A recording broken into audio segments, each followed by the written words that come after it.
As we watch people down through the years, it is astonishing how much energy the average person wastes in defending his own negative attitudes.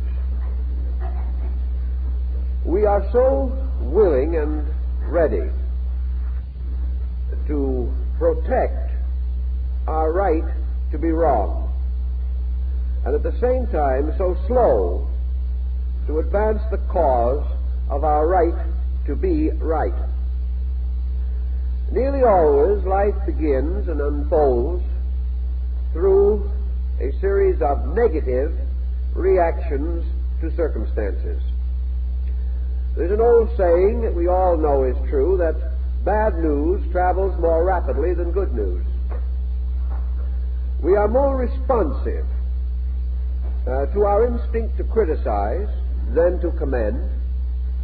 We are quicker to condemn than we are to praise, and we are more likely to observe the faults in others than to seek out their good points. All these tendencies seem to rise in deep sources within our own natures. We are not even aware of our own critical tendencies in many instances. And when we are reminded of them, we take it for granted that we have a right to them, that we must have the privilege of objection, that we must claim our birthright of individual thinking because of a tendency to analysis, which means simply to take things apart. And by the time we get through taking our friends, neighbors, relatives, and world apart, the collective results in this kind of a disjointed situation in which we now find ourselves. So many people have taken the world apart, and so few have attempted to put it together, that we cannot be surprised if it is not the kind of a world we wish it was. If then this tendency to negative attitude lies at the root of our trouble, is there no way in which we can remedy it? One of the things that perhaps points this up more than anything else is our personal reaction to situations beyond our personal control.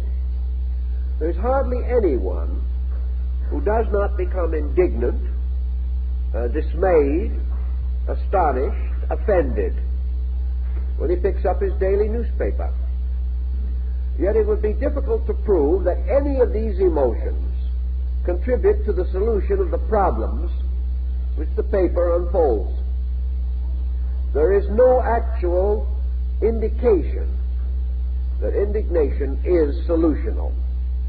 Now, some can say that it can be solutional to this degree, that it can cause persons to unite, to rise above personal opinions and attitudes, and can create a kind of aggressive action in some direction or other, that it forms a valuable criticism by which things can be changed. For most leadership is sensitive to the indignation of its following. Actually, however, it is not the indignation that causes this reaction which we hope to achieve, because the problem finally settles down to a simple issue: what is right and what is wrong. And the individual attempting to solve this, coming to valid conclusions and clinging to that which is right, develops a strong, natural, defensive and offensive organism. He will support the things he believes. He will attempt to correct the faults that are around him. He will unite his resources with groups or movements which are accomplishing ends which he regards as right. But none of these things are accomplished actually by fretting, by fussing, by becoming angry or disturbed. The disturbance is merely a loss of energy. The solution is achieved by the individual's clearly defining what is necessary and doing it. Now, one of the reasons, I think, why we have a tendency to dissolve in conflicts within ourselves and with others is because conflict is our only outlet. We do not have any clear concept of solution. The individual confronted with a problem does not see how he can solve it. He does not see any pattern through the application of which the problem can be corrected. Therefore, he can only stew. He can fuss. He can fume. He can become disturbed. In this way, letting off steam. But this is only a manifestation of frustration. It does not lead to the answer. The reason why we do not have more answers is because we do let off too much steam without purposeful meaning or viewpoint. And also because in most instances we are untrained to find the answer. There is an answer to every problem. This answer does not lie in excitement. It does not rest in righteous or unrighteous indignation. It lies in skill. It lies in a disciplined method by which certain ills can be corrected. The application of the proper methodology to a problem must ultimately be solutional. When we look around us, we see the problem, and we recognize that we are unfitted to cope with it. Why are we unfitted? Because the sources of our instruction have generally ignored the need for the correction of existing problems. This does not mean that these sources are entirely sterile of constructive ideality. They are not. But like most of our thinking, our educational and cultural perspective jumps over the immediate, passes or bypasses the simple thing that is needed now, and escapes into generalities, dealing with large issues, but failing to meet the challenge of an immediate problem. Thus, we may have a strong training on what would be the theoretical course of our political, cultural, or economic life, but we are not trained to meet the daily emergencies of our own existence. We are not equipped to do so. We are not given the resources necessary to solve our problem. Nearly everyone who is out trying to solve other people's problems has problems of his own, which require immediate attention, but he is not able to cope with them. He is not able to meet them with necessary resource ability. If then, being frustrated, he sees no other clear course of procedure, we find him settle down into the cultivation of negative, fatalistic, and essentially detrimental personal attitudes. He becomes a fusser. He becomes a conscientious objector to everything. He becomes disillusioned, cynical, skeptical, and particularly among the intellectual group, he loses faith in the possibility of solution. We see this around us every day, where the individual is no longer attempting to plan in terms of solution, but is simply allowing himself to live from day to day in a world that is entirely unsatisfactory to him. This also, of course, brings us to one of the most important considerations that we have, namely the relative inability of any individual to change the collective pattern of society around him. A few powerful individuals may have considerable spheres of social influence, but even these spheres are strangely circumscribed. The moment an individual in high position attempts an action contrary to the general opinion of his time, he finds himself almost as limited as the private citizen. What is not supported by the average person cannot be attained by his leaders. And the average person today is not supporting. He is so much more against what he does not like than he is for what he does like, that practically every progressive effort of society runs into argument, discord, and confusion.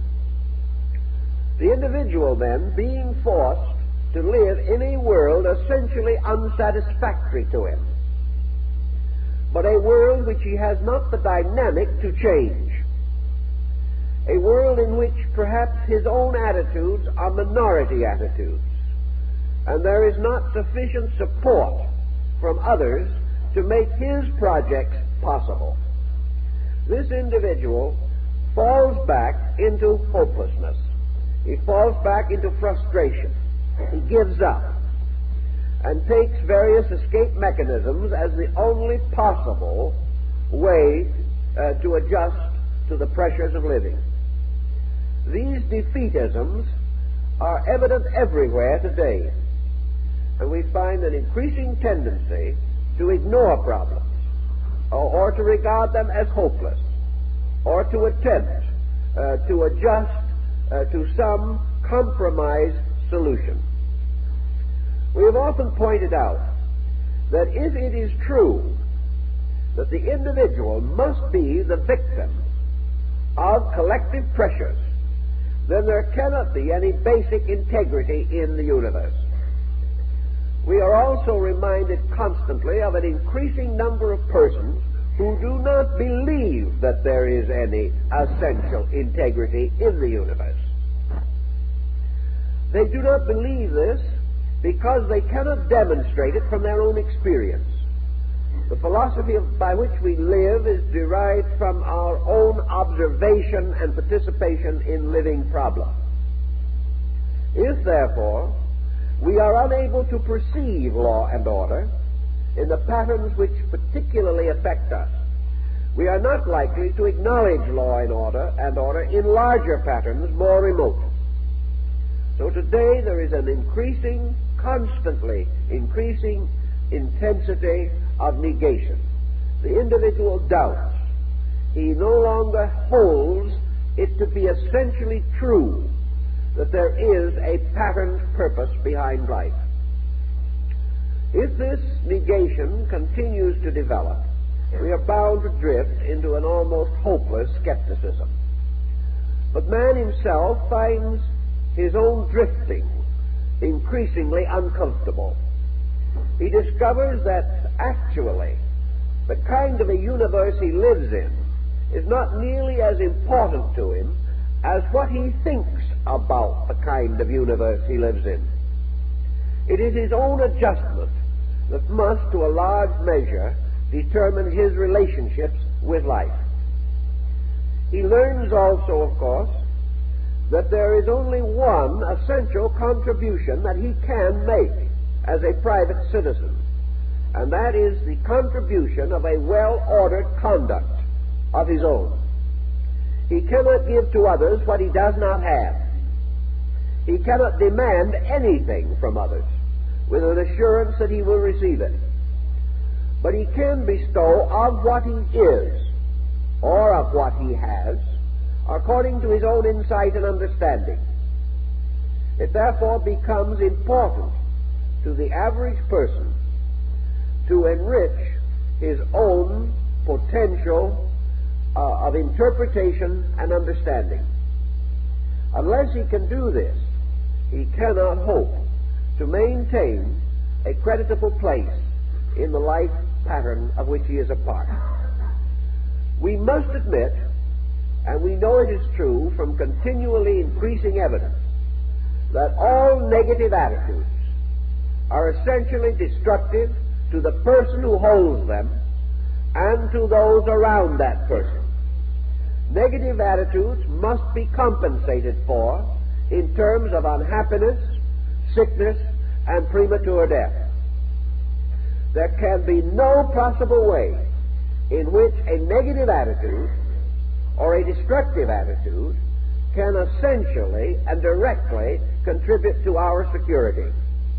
The only way that it can contribute is because we ultimately discover the wrongness of it and are thereby perhaps impelled to search a better attitude.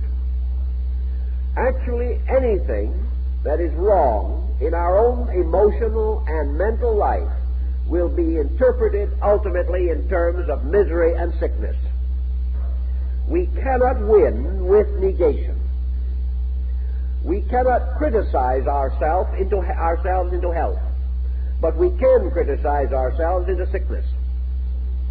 We cannot hate ourselves into peace of mind, but we can destroy mind and its peace with hate.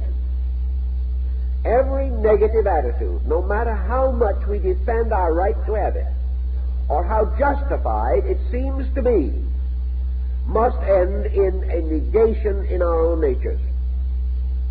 Thus, the person who is a critic gradually destroys his social bridges. He becomes an outcast, and in loneliness and sorrow watches his life disintegrate. He will insist that his criticisms are valid, that what he says is true, but if it is negative, it does not help. And the individual whose discrimination, whose thoughtfulness continually lead him into negative discovery or the discovery of error, this individual ultimately becomes habit-ridden with negation and loses the power and the incentives to constructive thought. Nearly all of our psychological trouble today rests with unadjusted persons who have permitted themselves to develop negative mental and emotional habits. And as it is estimated now that in the next generation, at least 1 out of every 5 persons born in the United States will at some time be an occupant of a mental hospital. It begins to be a rather serious situation. And most of these persons, and I have worked with hundreds and thousands of them, who are in these hospitals are persons who have permitted bad habits of mind and emotion to come in and control their lives. Many of these persons have excellent explanations for why they are as they are, but such explanations do not help. The only explanation that is of any value to us is the explanation of how we stayed sane. The rest of it is not profitable. These individuals who are mentally and emotionally sick can prove to our satisfaction, perhaps to their own satisfaction, certainly, that they are misunderstood, neglected, afflicted human beings, born in calamity and misery, and therefore fully entitled to fall to pieces. All this, however, does not solve anything, and the perpetuation of a philosophy of this kind cannot possibly bring any satisfaction, security, or health to anyone. The answer lies in a positive relationship with life. Now, in going back over a good many of these sorrowful characteristic problems, we find that the individual who has come to these melancholy and morbid conclusions actually did not have a particularly difficult life. The individual who breaks under pressure is one of a community of persons, most of whom have had equal pressures with himself. It is not the individual who has gone through the most that falls to pieces. It is the individual with the least resource in himself. It is not the person who has gone through the greatest tragedy who is tragedy-ridden. It is the individual, perhaps, whose only tragedy has been his own selfishness.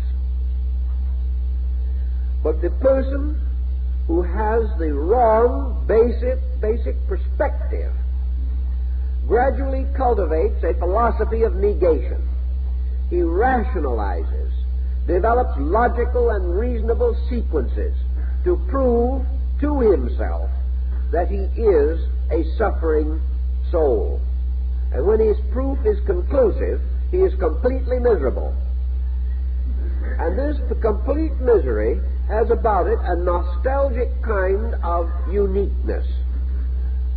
And we have a competitive attitude in which human beings actually vie with each other as to which one can be the most miserable, gaining a certain distinction from having suffered tremendously. Years ago, we had a group formed.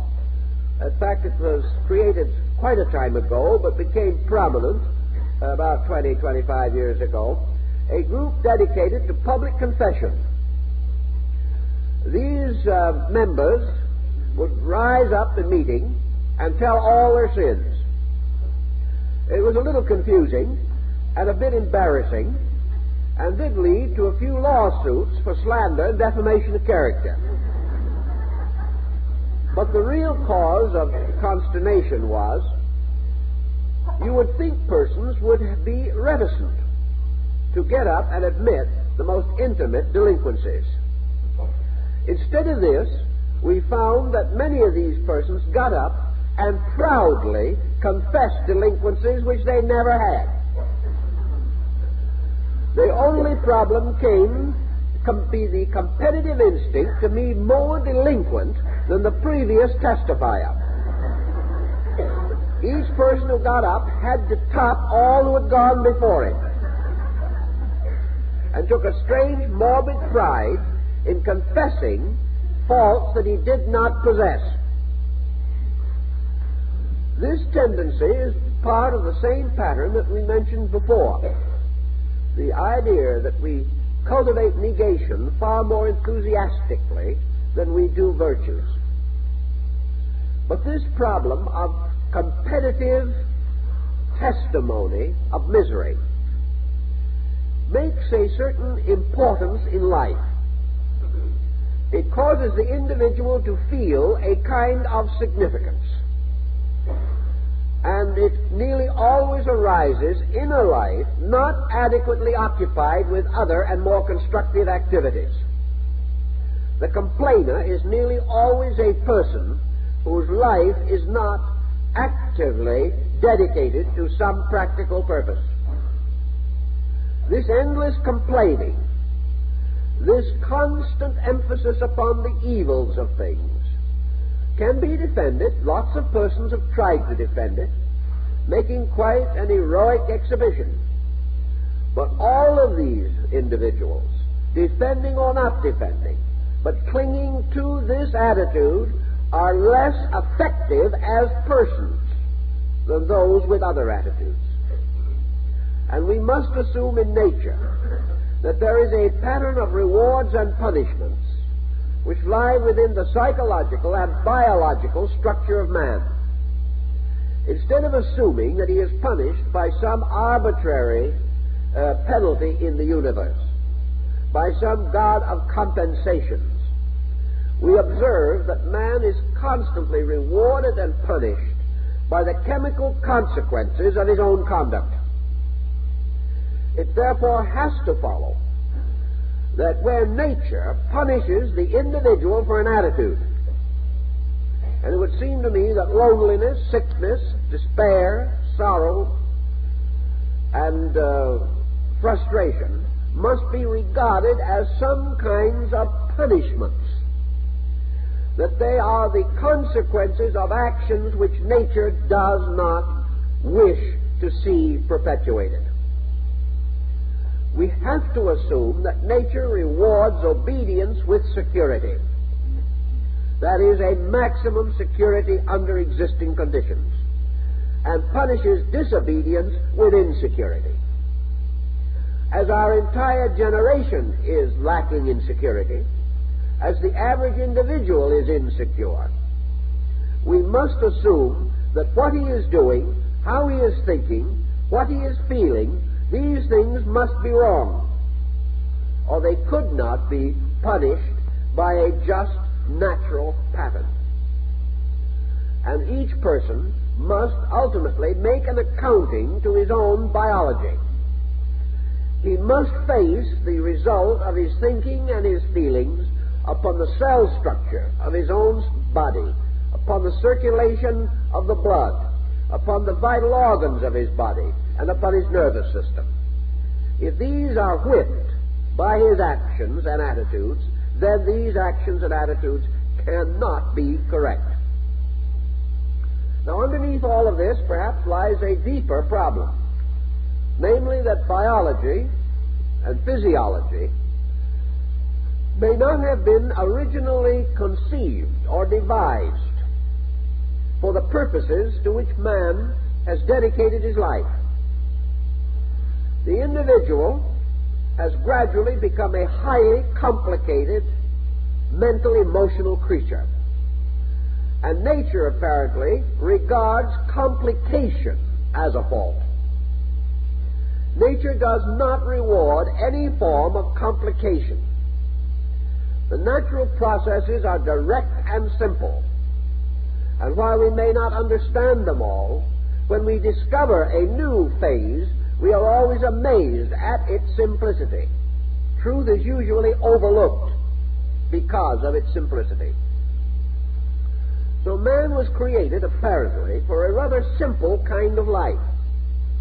Now, this does not mean that it was intended that he should be an agrarian to the end of his days, or that his entire psychology was built for the time when he lived in a hut in the forest. This is not true.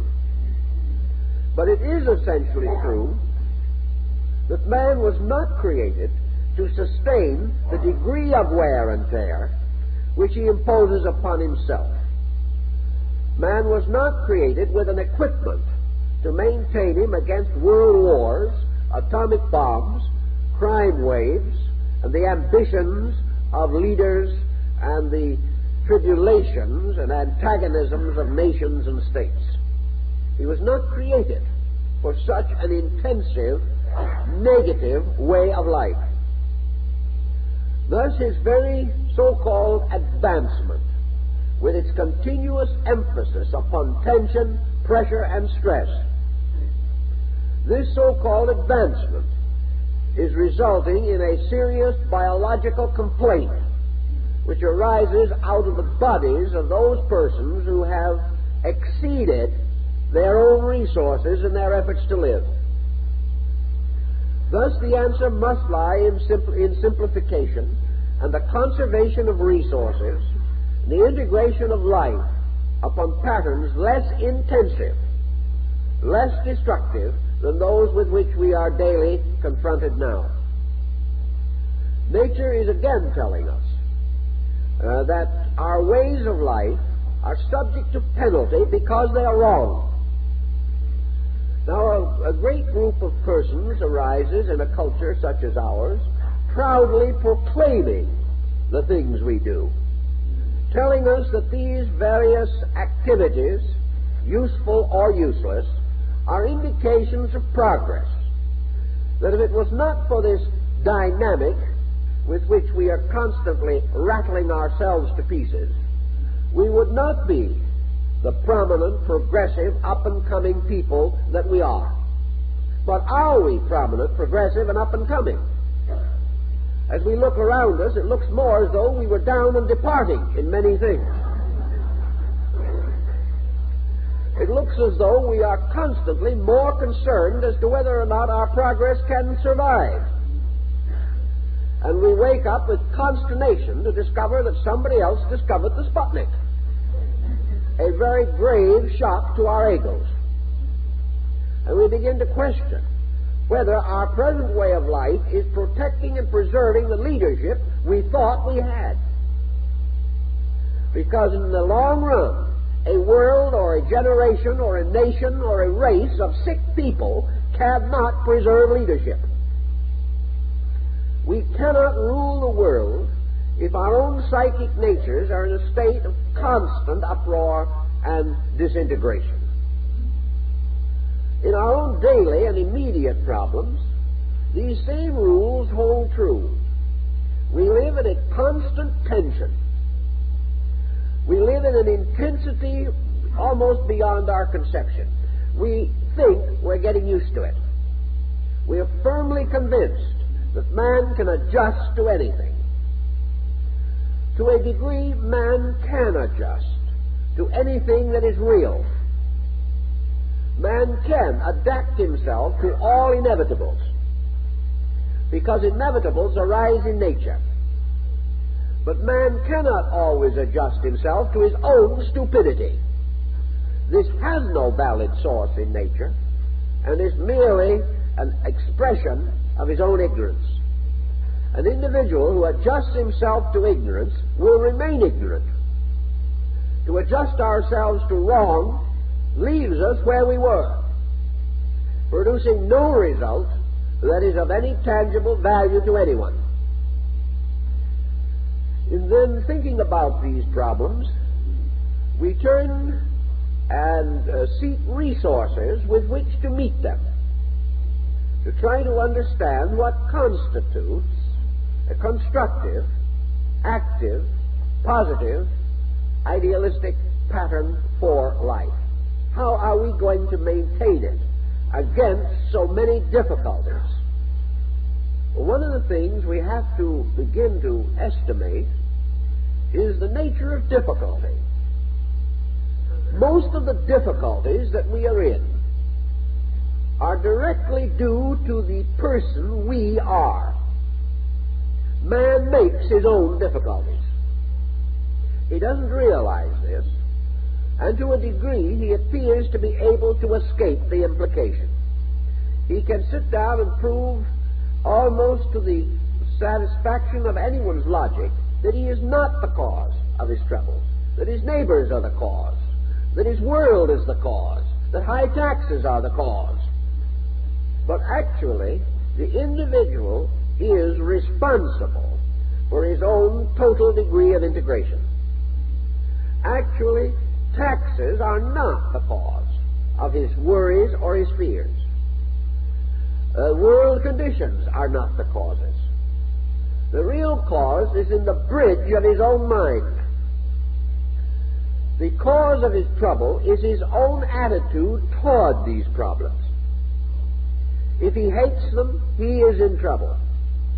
Now, he may say that the thing he hates deserves hate. It may, theoretically, but he cannot afford to hate. It is too dangerous. And nearly always, hatred rises from shallow, inadequate estimation of facts. It is very difficult to understand things and hate them. We may understand them and regret them. We may understand them and hope that we can change them.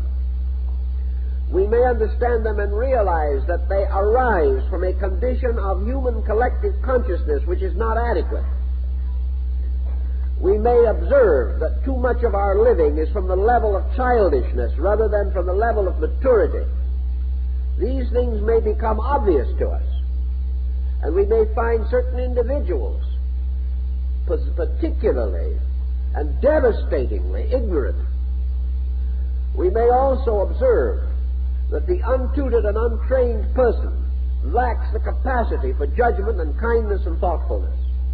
But out of the entire thoughtfulness which we have used, comes no longer an attitude of hate, but almost a sense of compassion, a great sympathy, a constructive sorrow for the misfortune of another person whose limitations make it impossible for him to see more correctly than he does.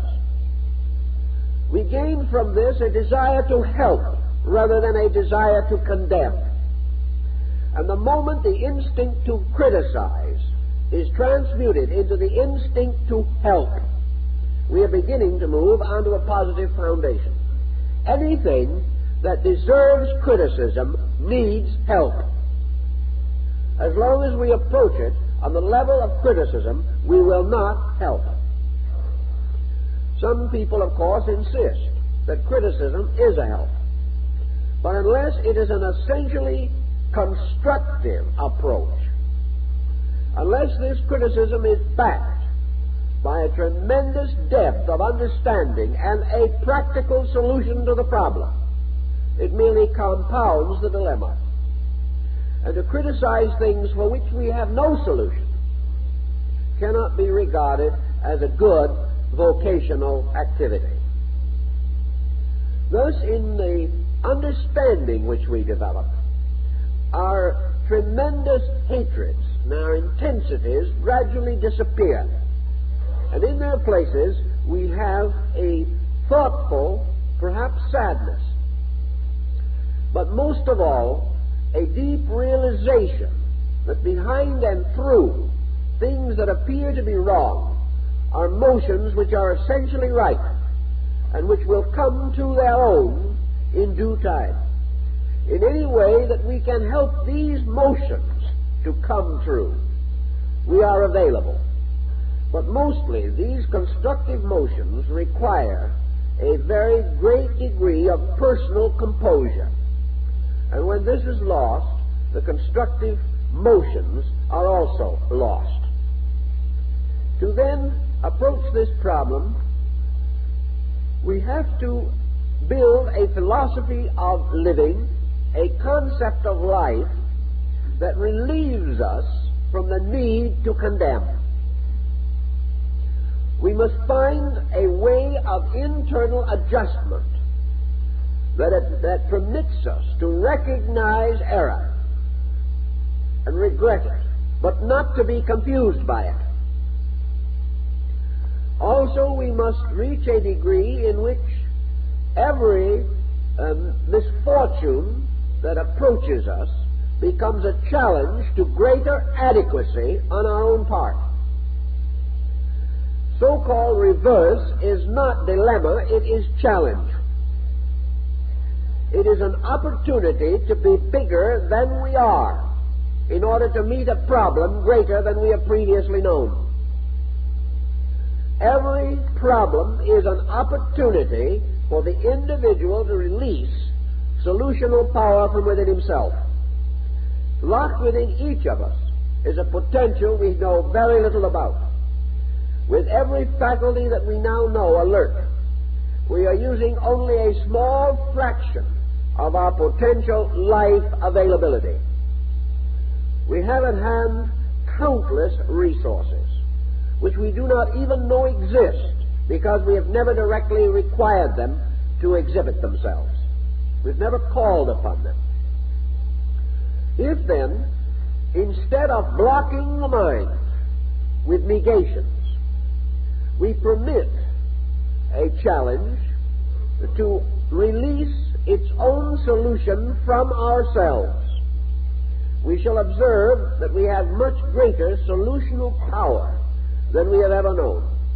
Once, however, we have admitted a kind of defeatism, the moment we have set ourselves in a crystallized pattern of negation, we lock our lives from the solutional energies within ourselves.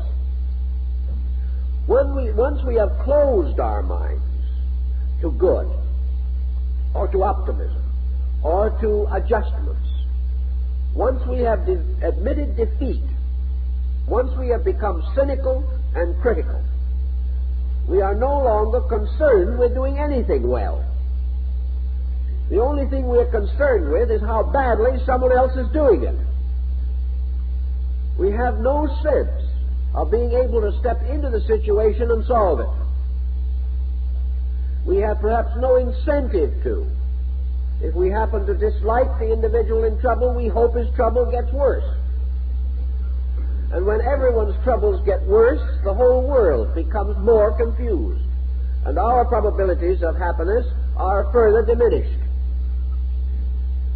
If then we are confronted, as each of us is today, with a problem almost involving our own sanity, it is very important that we recognize the possibility of further solutional resource within ourselves. We have to realize that man is equipped to meet any natural emergency. He is able to solve the problem of his own survival if he will cooperate with the patterns of energy and consciousness which exist in his own life. It is only when he refuses to cooperate or fails to do so that the problems continue to grow and the solutions to become less and less obvious. When we speak then of a positive or active attitude toward life, we do not mean the Pollyanna concept of looking at something that is no good and proclaiming it as beautiful. Such is not the attitude at all. The attitude is one of accepting growth as natural, reasonable, and proper, and also recognizing that the principal instrument of growth is challenge. The individual can never become better unless he needs to become better. And whenever a problem is bigger than we are, it reveals the need within ourselves to increase or enlarge our own resources. A problem, then, is not a dilemma or a disaster until we fail to meet it. And our own poor adjustment to it then sets in motion consequences which we term afflictions. A problem is not an affliction until we have misunderstood it, resented it, rejected it, denied it, or perverted the energies involved in it. Now, we can say that this is hard to accept because everything in life is constantly presenting us with loss, with disturbance, with perhaps irritation, crisis, responsibility, and worry. All of these things are true. We do have these problems continuously pounding in upon us. But these are not the problems. The problems are our own acceptances, our own rejections, and our own available resources. If we are overly selfish, we create a whole circle of problems. If we are vain, we create a circle of problems. If we are egotistic, another circle of problems. If we are jealous, we get into further trouble. It is our own attitude, primarily, which results in a challenge becoming a tragedy. It is only a tragedy when we have misunderstood or confused it or rejected the lesson which it contains for ourselves. To say this means nothing except perhaps to stimulate a little thinking along these lines. Behind the saying of it, there has to be a total philosophy to sustain it. And that is why philosophy is important. It is a way in which we convince ourselves of our own needs. It is a way in which we rationally sell the truth to ourselves. It is not a substitute for conduct, but it can be a tremendous incentive to conduct. And it also can give us the courage to make decisions that are more wise, more practical, more useful to all concerned. Under those conditions, philosophy begins to unfold to us the idea of a universe in which what we call good and bad actually have no existence except in man himself. A universe that is ruled by facts, by truths, by realities. Everything is as it is. And if man will accept everything as it is and understand it as it is, he will find that in this he has a clue to the directing of his own conduct. Now, we can take the negative attitude by simply falling into words that such acceptance would interfere with progress. A man is not supposed to accept. He's supposed to roll up his sleeves and go out and make a considerable amount of excitement, whether it means anything or not. Actually, however, by acceptance, we do not mean to sit back and do nothing. What we really mean is that by acceptance we acknowledge facts and work from those rather than from prejudices. We have to have some kind of a basic acceptance of value. We have to say to ourselves, either this world in which we live is meaningful or it is not. Either the universe is honest or it is not. Either there is a basic integrity at the root of life or there is not. We cannot carry water on both shoulders in these matters. We cannot affirm one thing one day and deny it the next. We must either believe that this universe is a planned thing, and that behind it is a creating intelligence and consciousness able to administer and administering this vast unfoldment according to lawful means, or there is not any of these factors, and man is simply a creature of accident, circumstance, and incident.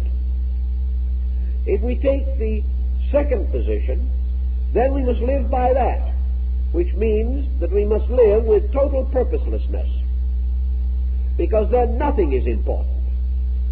And nothing is less important in a meaningless universe than our own rebellion, so that there is no reason why even the purposeless viewpoint should result in pressure.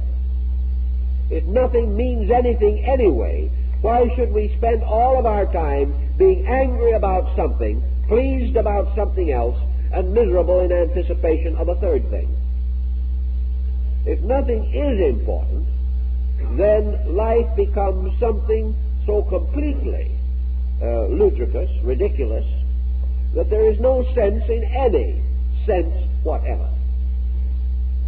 If, on the other hand, there is a purposed existence, then we must begin to accept certain moral values.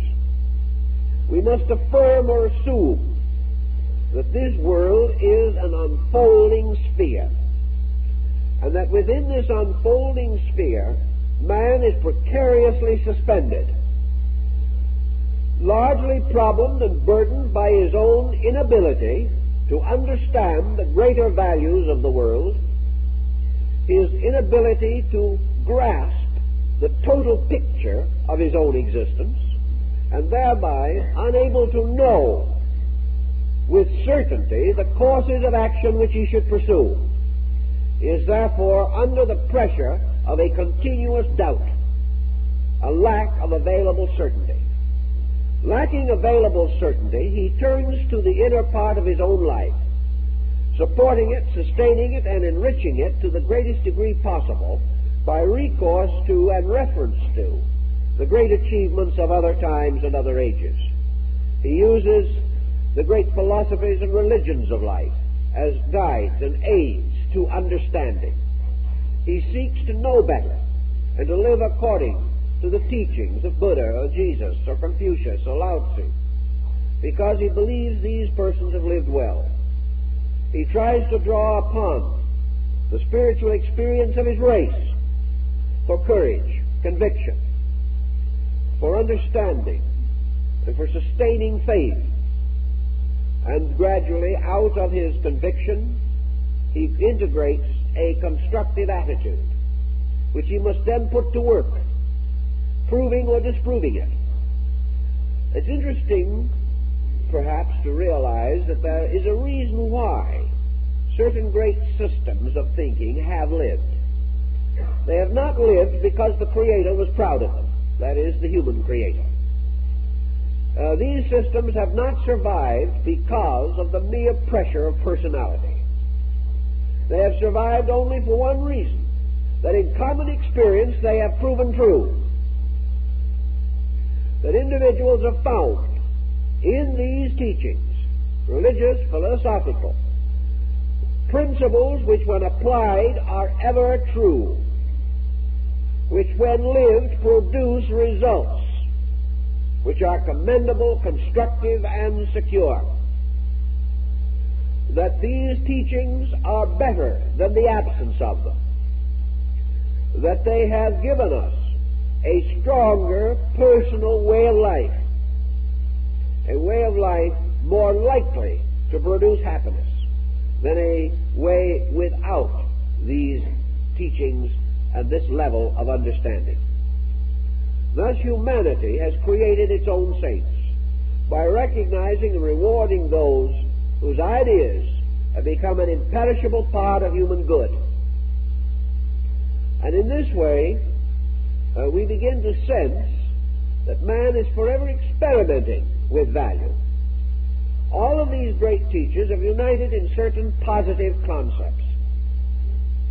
They have pointed out the importance of a dynamic faith.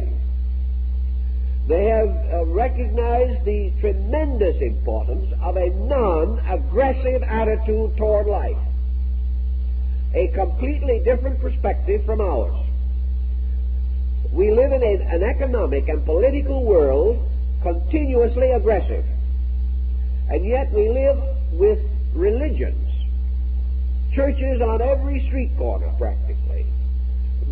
Two-thirds of our population nominally religious.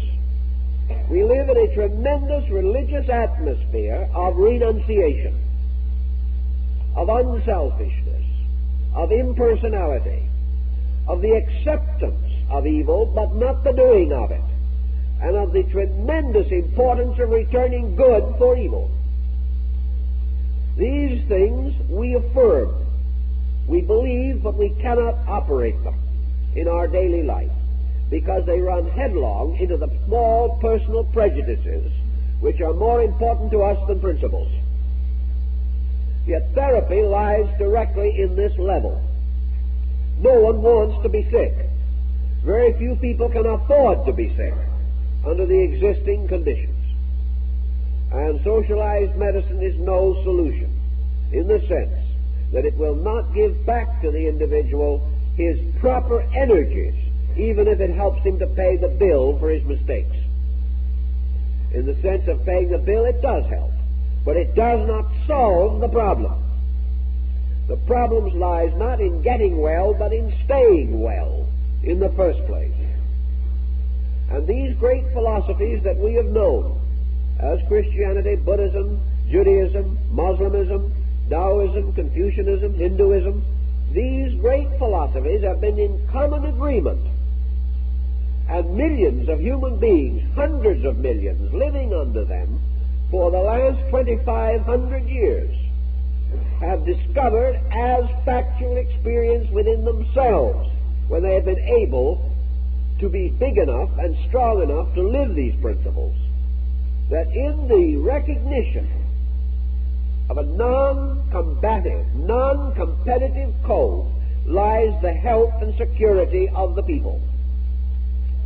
That we are not ever going to attain peace, happiness, serenity, or security by a constant psychic pressure, by constant irritation and agitation.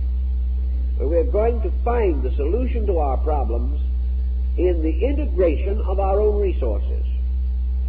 Assuming for a moment that we will acknowledge with Western man, even though Eastern man is not entirely of the same opinion, that there are many problems that can be solved with good thinking, that real thoughtfulness and real regard, friendship, thoughtfulness, and affection, simple, direct, sincere, these will solve many problems.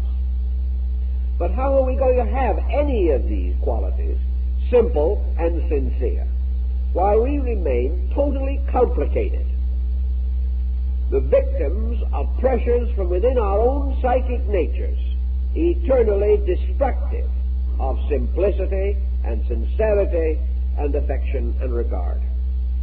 How are we going to dislike people often enough and long enough to attain this serenity we talk about? How are we going to complain our way into peace of mind? Or how are we going to scandalize our way into security? We cannot.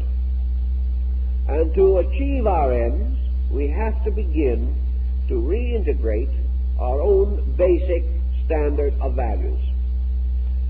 Before we can permit any positive value to grow, we must, to a measure at least, escape from the pressure of negative value. If we are going to have a beautiful garden, we must first clear the land. For if we leave all the weeds and the stumps there, our flowers will not grow well. And after we have planted the garden, if we wish it to become a beautiful garden, we must take care of it. We must see that the plants receive nourishment and water, and that they are planted according to their own natures, some in the sun and some in the shade, so that each is given the opportunity to be itself. If we do not use this care and this thoughtfulness, we have no right to resent the universe if our garden does not grow well. And in our own thinking, in our own living, before we can create a constructive philosophy of life, we've got to get the weeds out of our own consciousness.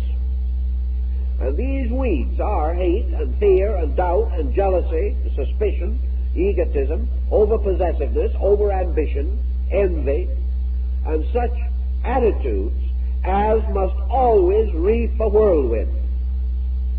All of these actions and attitudes must end in trouble.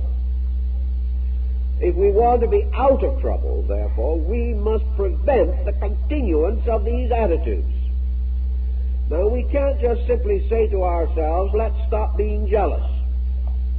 Unfortunately, we have nursed these negatives so long that we can no longer control them. They control us.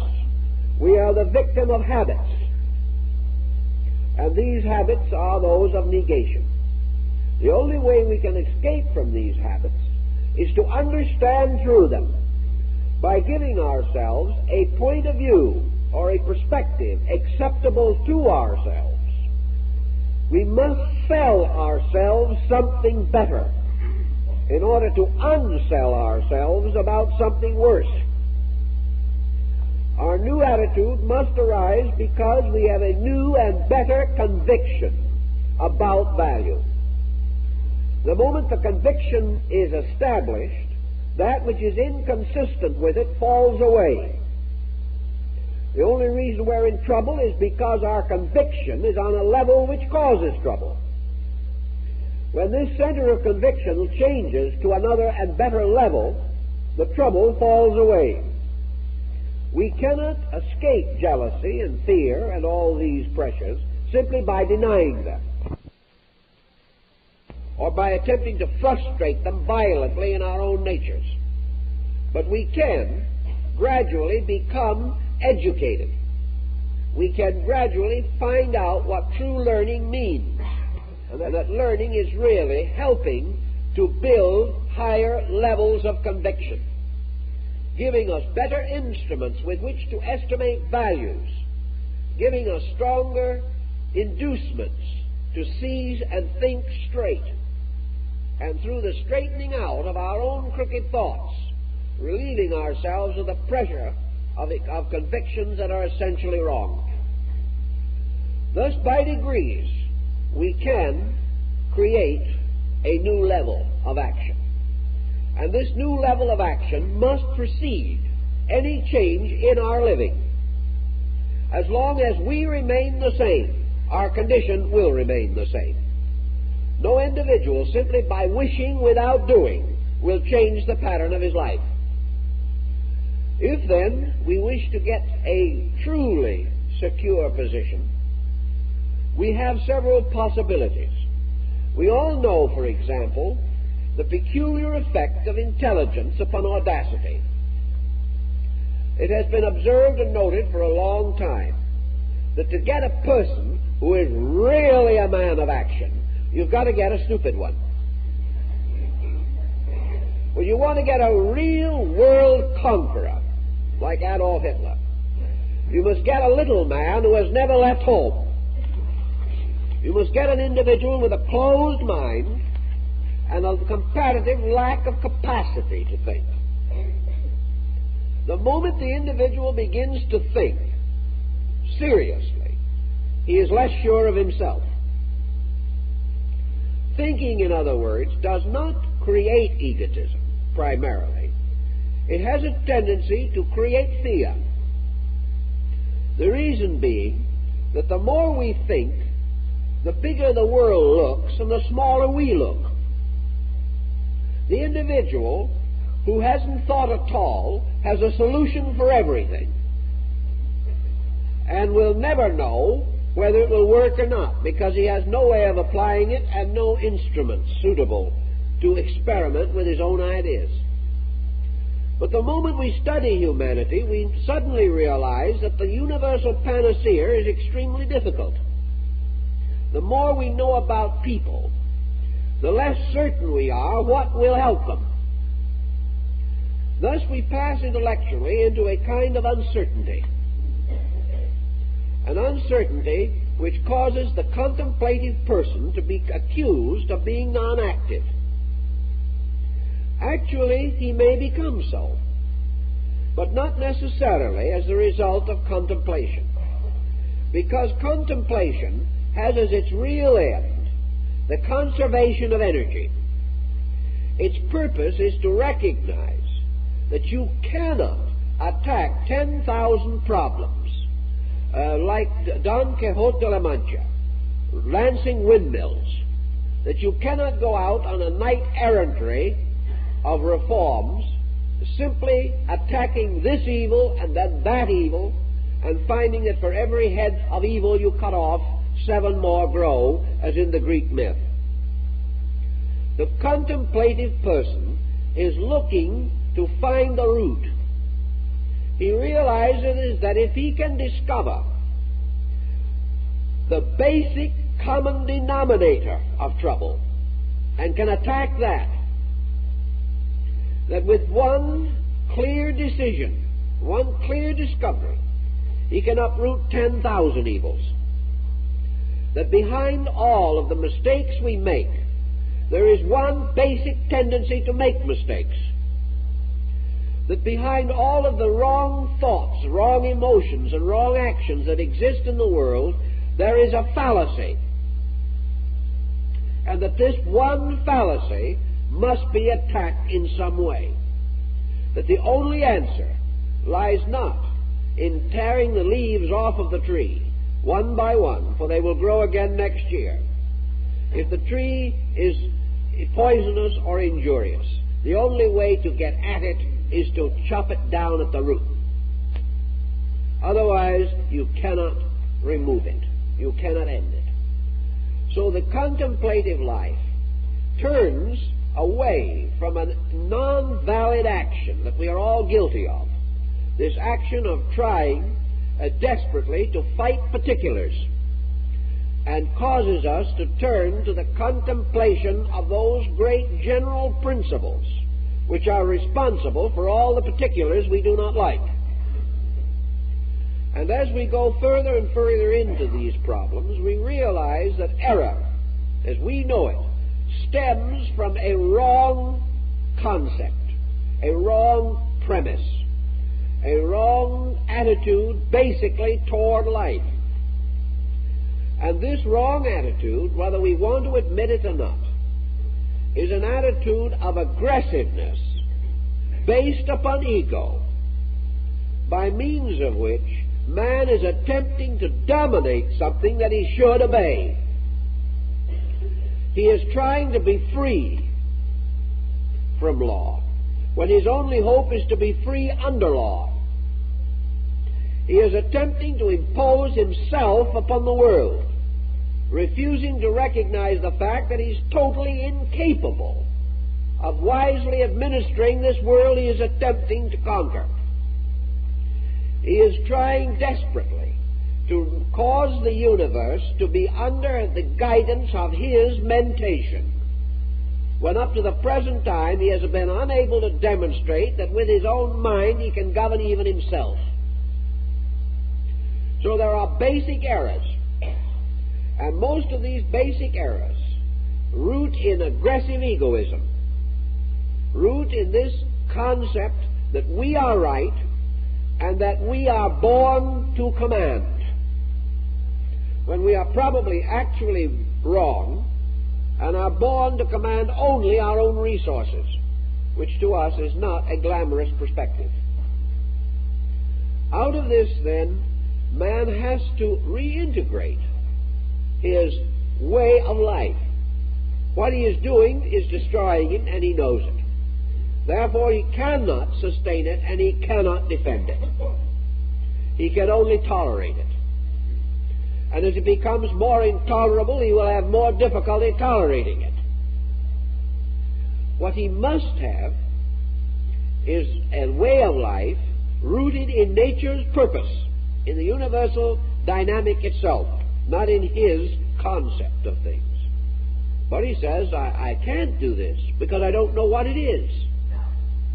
The reason he doesn't know what it is because he has done so much agitating of himself that he has never been receptive to value.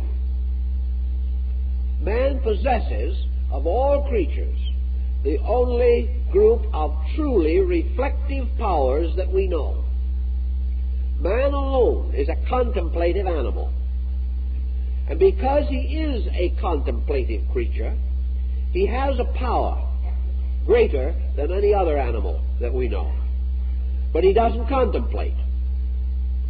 And because in the production of his contemplative nature, certain other faculties and certain other propensities were limited, man finds that he is weaker than the animal in many ways, less intuitive than the animal, less able to depend upon integrity of instinct than the animal, and at the same time not using the contemplative faculties by means of which his own peculiar existence can be preserved.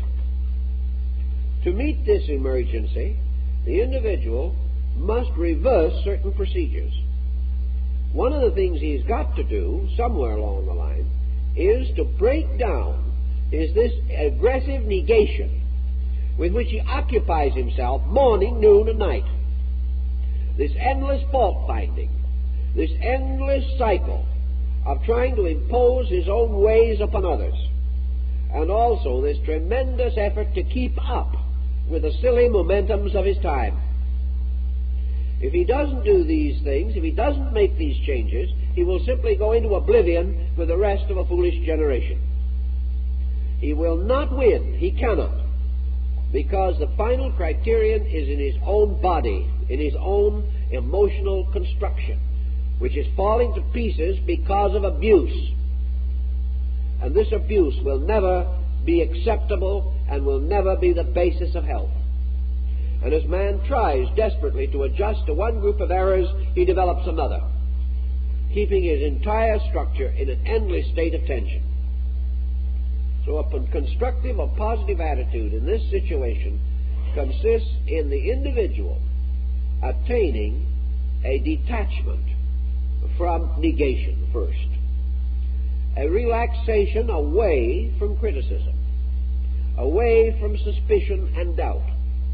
Not the acceptance of things that are wrong, but the recognition that his power to solve what is wrong lies in the active use of his contemplative faculties. Man's solutions to his problems must be on the level of man, not on the level of beasts. War is an effort to solve human problems on the level of beasts, and it cannot succeed. Each human being has within himself a contemplative power where he must solve his problems by arbitration rather than by violence.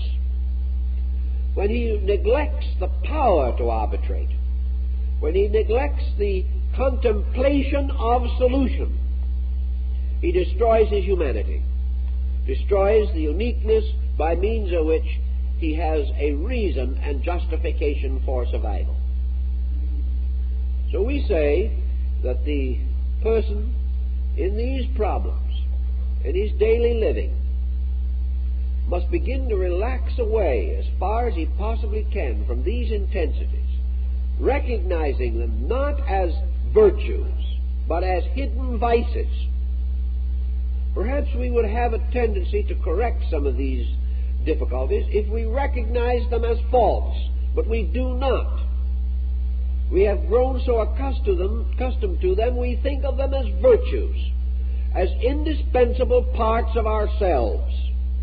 Our right to criticize is a sacred right.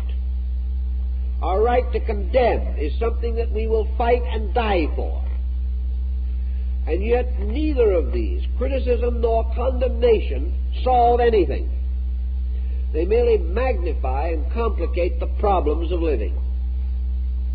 If we can ease down on this a little and give ourselves a chance to relax and allow the contemplative level to come through, we will find that in a more impersonal attitude, less dominated by destructive intensity, we are in a position to discover workable solutions. Intensity destroys our power to solve. Anger destroys our power to think. Hate destroys our power to love. Fear destroys our power of faith. All things needed to solution are destroyed by their opposites. And the individual who has the negative qualities cannot at the same time sustain the positive ones.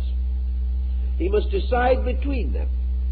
And the amazing thing that he doesn't realize and has never been able to realize is that love is a kindlier, happier thing than hate. We have never seemed to find as much satisfaction in the development of our virtues as we have in catering to our vices. Yet actually, our thoughtfulness, our kindliness, our friendliness, these are the sources of happiness. These are the things which bring us contentment. These are the very conditions we dream about. These are the things men go out in war and fight and die for. Yet in decision we do not choose to cultivate them. The moment some temptation to be unhappy comes along, we are perfectly willing to sacrifice our birthright of happiness.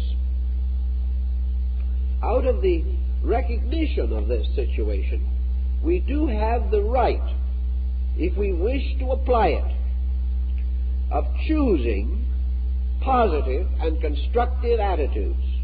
We can choose not to gossip. We can choose not to criticize.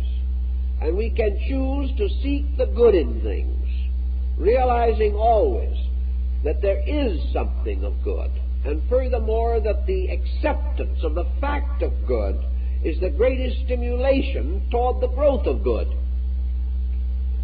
Henry Ford proved in his work with ex-convicts that when you have a faith in a man, you have a greater probability of that man maintaining his own self-respect than when you suspect him. The moment you doubt him, you destroy his faith in himself. The moment we suspect, we create suspicion. Whereas if we have a strong and constructive attitude, we have the greatest and most powerful defense against betrayal. But someone will say, I did have that attitude once, twice, 3 times, and I was betrayed. Now I'm a hopeless skeptic. I've done things for people, they've turned around and stabbed me in the back. There are a large number of cliches bearing on this point, but we don't need to repeat them all. But the answer again lies in man's ability to detach himself from the things he does. Almost always, when we are so-called betrayed, we are offended. First, because we feel that our own judgment has been wrong, and that's an intolerable situation in itself. We can never forgive the individual who has proved that we are wrong, if it is only by failing us in some emergency. Furthermore, we become attached to the things we are doing. We expect results. We demand results. But we live within so small a reference frame that the only results that we can see must be almost immediate ones. It is difficult for us to imagine that something, the results of which we cannot see, has results. And nor can we be satisfied with the belief that those results may only reach their harvest long after we have gone. We must have the proof of it right now. All of this, again, being the imposing of our own mind and our own attitudes upon things. We do not do things well, generously, lovingly, and finely because we expect reward.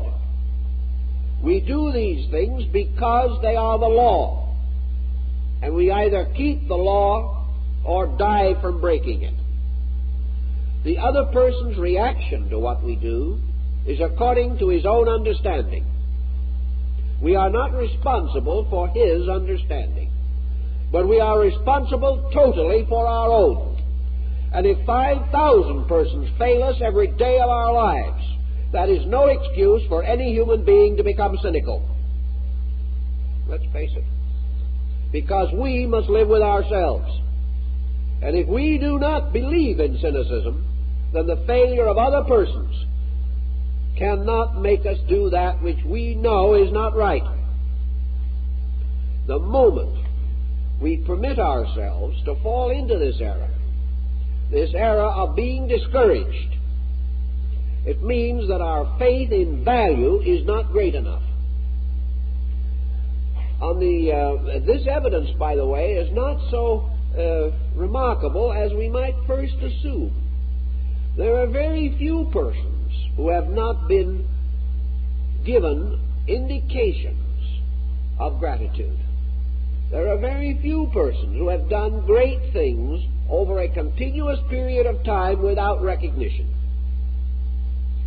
There are very few persons whose kind deeds have always gone awry.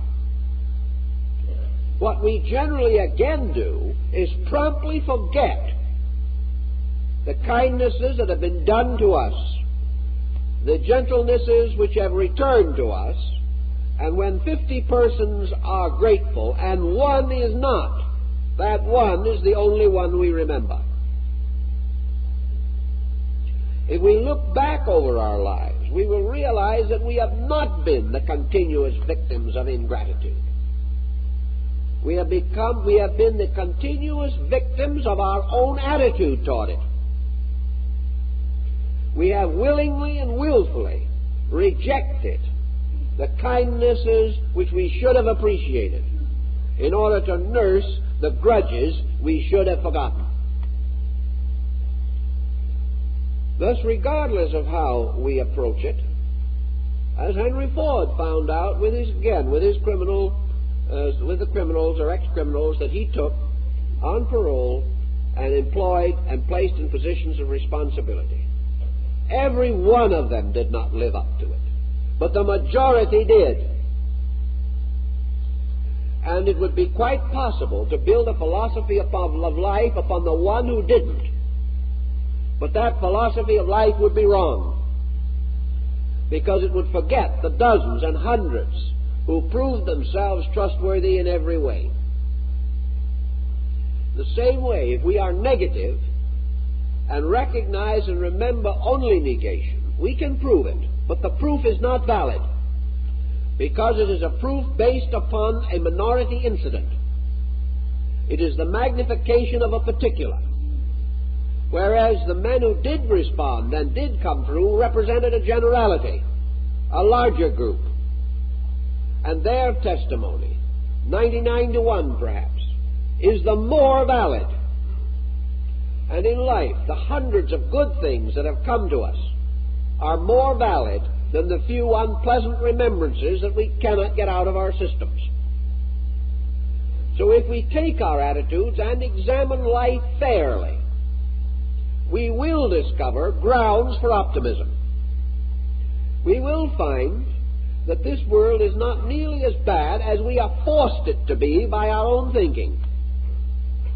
And building a more generous, contemplative relationship with life, we will begin to see that we have been wonderfully blessed and protected through countless emergencies, and that also, if we could maintain and preserve the gentleness of spirit, which is our birthright as human beings, we could live victoriously through this span of life, creating good for others and strengthening the integrities in ourselves. So our positive attitudes must arise from a total picture of our own living. When we shall discover that actually we have enjoyed much more than we have suffered, and if we have suffered, it has usually been because we were not big enough and not deep enough to find the value, the basic beauty, the deep meaning, the important instruction in certain experiences. These we have resented. We have resented them because we rejected them, and in so doing have created negation. If we understand these things, we can begin to build a more constructive attitude and a better philosophy, and we will find that the proof of it will lie in its effect upon our total economy as persons. When the facial expression begins to relax, when the tightness leaves the corners of the mouth, when the nervous, angular motions of the body begin to soften, when we can begin to enjoy the good that comes to others, when we can actually feel a little better when we get up, a little better through the day, as the result of trying, of striving, we will realize that a good attitude is our only protection in life, and that without it we cannot survive. Nature tells us this, and if we are wise, we will obey nature. And watching nature's way, we'll probably discover that we can save ourselves many sorrowful hours, many years of reverse, and many misunderstandings, which are due only to our own lack of perspective. So beginning to take responsibility for our own condition and living according to it, we can slowly integrate a really purposeful point of view, one that will help us and strengthen us and give us courage to face the future. Well, time is up, so let's cultural or economic life, but we are not trained to meet the daily emergencies of our own existence. We are not equipped to do so. We are not given the resources necessary to solve our problem. Nearly everyone who is out trying to solve other people's problems has problems of his own, which require immediate attention, but he is not able to cope with them. He is not able to meet them with necessary resource ability. If then, being frustrated, he sees no other clear course of procedure, we find him settle down into the cultivation of negative, fatalistic, and essentially detrimental personal attitudes. He becomes a fusser. He becomes a conscientious objector to everything. He becomes disillusioned, cynical, skeptical, and particularly among the intellectual group, he loses faith in the possibility of solution. We see this around us every day, where the individual is no longer attempting to plan in terms of solution, but is simply allowing himself to live from day to day in a world that is entirely unsatisfactory to him. This also, of course, brings us to one of the most important considerations that we have, namely the relative inability of any individual to change the collective pattern of society around him. A few powerful individuals may have considerable spheres of social influence, but even these spheres are strangely circumscribed. The moment an individual in high position attempts an action contrary to the general opinion of his time, he finds himself almost as limited as the private citizen. what is not supported by the average person cannot be attained by his leaders. And the average person today is not supporting. He is so much more against what he does not like than he is for what he does like, that practically every progressive effort of society runs into argument, discord, and confusion. The individual, then, being forced to live in a world essentially unsatisfactory to him, but a world which he has not the dynamic to change, a world in which perhaps his own attitudes are minority attitudes, and there is not sufficient support from others to make his projects possible. This individual falls back into hopelessness. He falls back into frustration. He gives up and takes various escape mechanisms as the only possible way to adjust to the pressures of living. These defeatisms are evident everywhere today, and we find an increasing tendency to ignore problems, or to regard them as hopeless, or to attempt to adjust to some compromise solution. We have often pointed out that if it is true that the individual must be the victim of collective pressures, then there cannot be any basic integrity in the universe. We are also reminded constantly of an increasing number of persons who do not believe that there is any essential integrity in the universe. They do not believe this because they cannot demonstrate it from their own experience. The philosophy by which we live is derived from our own observation and participation in living problems. If, therefore, we are unable to perceive law and order in the patterns which particularly affect us, we are not likely to acknowledge law and order in larger patterns more remote. So today there is an constantly increasing intensity of negation. The individual doubts. He no longer holds it to be essentially true that there is a patterned purpose behind life. If this negation continues to develop, we are bound to drift into an almost hopeless skepticism. But man himself finds his own drifting increasingly lies at the root of our trouble. Is there no way in which we can remedy it?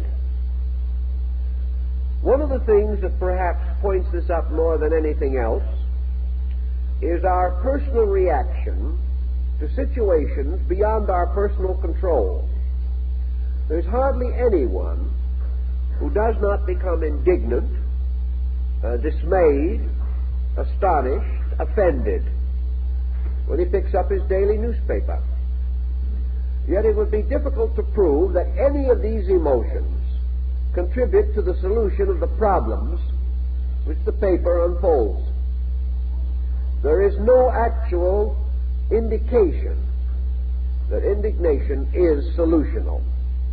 Now, some can say that it can be solutional to this degree, that it can cause persons to unite, to rise above personal opinions and attitudes, and can create a kind of aggressive action in some direction or other, that it forms a valuable criticism by which things can be changed.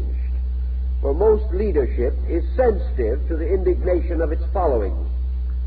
Actually, however, it is not the indignation that causes this reaction which we hope to achieve, because the problem finally settles down to a simple issue: what is right and what is wrong. And the individual, attempting to solve this, coming to valid conclusions and clinging to that which is right, develops a strong, natural, defensive and offensive organism. He will support the things he believes. He will attempt to correct the faults that are around him. He will unite his resources with groups or movements which are accomplishing ends which he regards as right. But none of these things are accomplished actually by fretting, by fussing, by becoming angry or disturbed. The disturbance is merely a loss of energy. The solution is achieved by the individuals clearly defining what is necessary and doing it. Now, one of the reasons, I think, why we have a tendency to dissolve in conflicts within ourselves and with others is because conflict is our only outlet. We do not have any clear concept of solution. The individual confronted with a problem does not see how he can solve it. He does not see any pattern through the application of which the problem can be corrected. Therefore, he can only stew. He can fuss. He can fume. He can become disturbed. In this way, letting off steam. But this is only a manifestation of frustration. It does not lead to the answer. The reason why we do not have more answers is because we do let off too much steam without purposeful meaning or viewpoint. And also because in most instances we are untrained to find the answer. There is an answer to every problem. This answer does not lie in excitement. It does not rest in righteous or unrighteous indignation. It lies in skill. It lies in a disciplined method by which certain ills can be corrected. The application of the proper methodology to a problem must ultimately be solutional. When we look around us, we see the problem, and we recognize that we are unfitted to cope with it. Why are we unfitted? Because the sources of our instruction have generally ignored the need for the correction of existing problems. This does not mean that these sources are entirely sterile of constructive ideality. They are not. But like most of our thinking, our educational and cultural perspective jumps over the immediate, passes or bypasses the simple thing that is needed now, and escapes into generalities, dealing with large issues, but failing to meet the challenge of an immediate problem. Thus, we may have a strong training on what would be the theoretical course of our political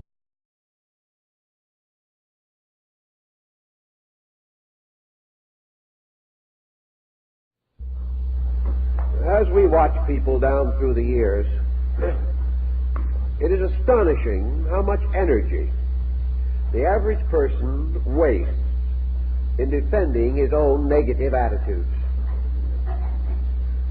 We are so willing and ready to protect our right to be wrong, and at the same time so slow to advance the cause of our right to be right. Nearly always life begins and unfolds through a series of negative reactions to circumstances. There's an old saying that we all know is true, that bad news travels more rapidly than good news. We are more responsive to our instinct to criticize than to commend. We are quicker to condemn than we are to praise, and we are more likely to observe the faults in others than to seek out their good points. All these tendencies seem to rise in deep sources within our own natures. We are not even aware of our own critical tendencies in many instances.